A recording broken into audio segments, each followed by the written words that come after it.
Rufus Van Aldin transpôs as portas giratórias do Savoy e encaminhou-se para a recepção, onde foi recebido com um sorriso e um cumprimento respeitoso pelo empregado. Muito prazer em vê-lo por cá de novo, Mr. Van Aldin.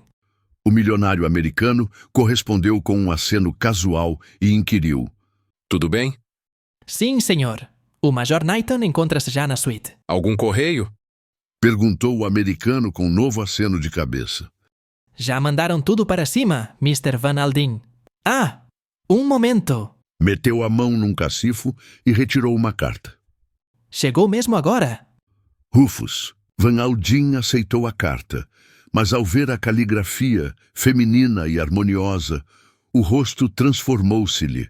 Os contornos ásperos adoçaram-se. A expressão firme da boca suavizou-se. Pareceu um homem diferente. Dirigiu-se para o elevador com a carta na mão e um sorriso nos lábios. Na sala de estar da sua suíte, um jovem escolhia correspondência, sentado à secretária, com a rapidez e a segurança de quem tem longa prática. Levantou-se quando Van Aldin entrou. Viva, Knighton. Prazer em tê-lo de volta, senhor. Divertiu-se? Assim. Respondeu-lhe o milionário sem entusiasmo. Hoje em dia, Paris é uma cidade insignificante. No entanto, obtive o que fui buscar. E sorriu para consigo, frouxamente. Como sempre, creio. Comentou o secretário risonho. Exatamente. Falava em tom casual, como quem se limita a apontar um fato evidente.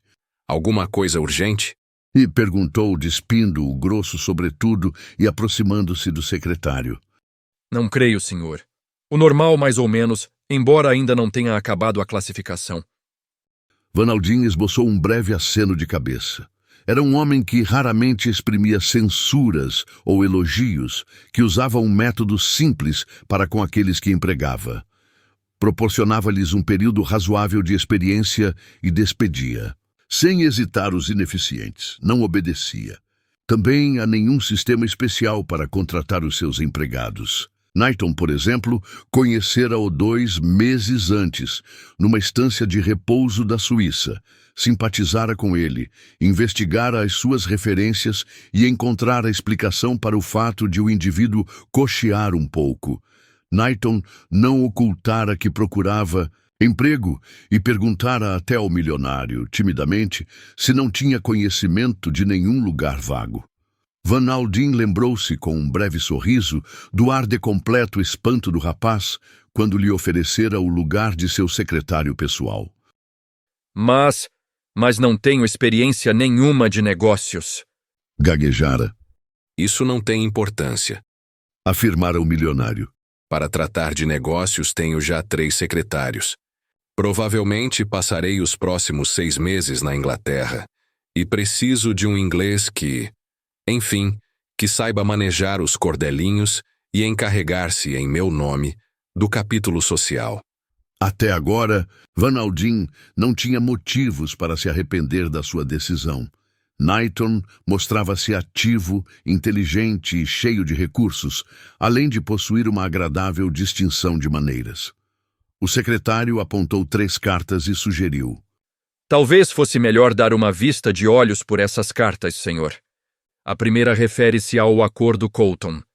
Mas Van Aldin levantou a mão num protesto. Esta noite não tratarei de nada. Podem esperar até amanhã, de manhã. Esta é que não... Indicou a carta que trouxera da recepção e a estranha transformação voltou a verificar-se. Richard Knighton sorriu, compreensivo, e murmurou: É de Mistress Catherine. Telefonou ontem e hoje. Parece ter muita urgência em vê-lo. Sim. O sorriso apagou-se do rosto do milionário, que rasgou o sobrescrito e retirou a carta.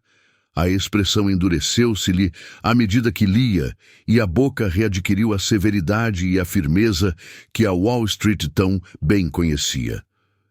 Richard voltou-se, sensato, e recomeçou a abrir e a classificar a correspondência. Não tolerarei uma coisa destas. Explodiu o milionário, dando um murro na mesa e soltando uma praga. Pobre rapariga. Felizmente pode contar com o velho pai. Começou a andar de um lado para o outro, de sobrancelhas franzidas numa carranca de irritação. Knighton continuava às voltas com o correio, com um ar muito compenetrado. De súbito, Van Aldin interrompeu o passeio e pegou no sobretudo que atirara para as costas de uma cadeira.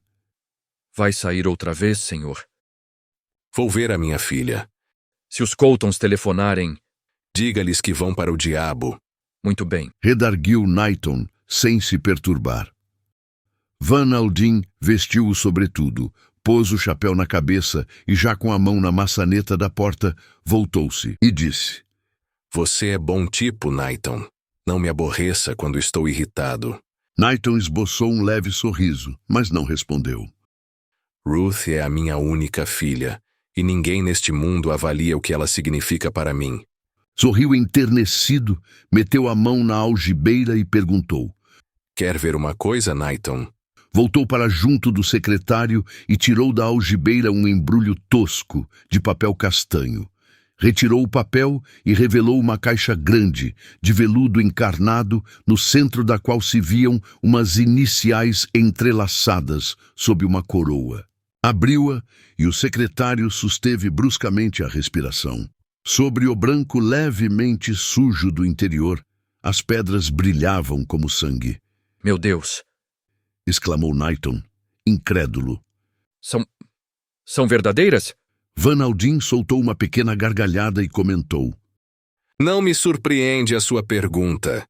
Entre estes rubis encontram-se os 3 maiores do mundo. Catarina da Rússia usou-os. Knighton. Esse do meio é conhecido por coração de fogo. É perfeito, não tem uma falha. Mas devem valer uma fortuna. Gaguejou o secretário. 400 ou 500 mil dólares, Elucidou o milionário despreocupadamente. não contando com o valor histórico. E o senhor anda com eles assim na algibeira? Então, Ripostou com um sorriso divertido. são uma prendazinha para a Ruth. O secretário sorriu, discreto, e murmurou: Agora compreendo a ansiedade de Mistress Catherine quando telefonou. Mas Van Aldin abanou a cabeça e as feições vincaram-se-lhe novamente. Engana-se. Ela não sabe. Trata-se de uma surpresa. Fechou o estojo e começou a embrulhá-lo. É duro verificar o pouco que podemos fazer por aqueles que amamos. Knighton Murmurou. podia comprar um bom naco da terra para a minha Ruth, se lhe fosse de alguma utilidade. Mas não é. Poderei pendurar-lhe estas pedras ao pescoço e proporcionar-lhe um momento ou 2 de prazer, mas... Abanou a cabeça e acrescentou.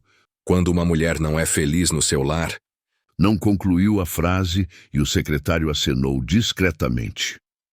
Por demais, conhecia a reputação do honorável Derek Catherine. Van Aldin suspirou, meteu o embrulho na algibeira e saiu da sala.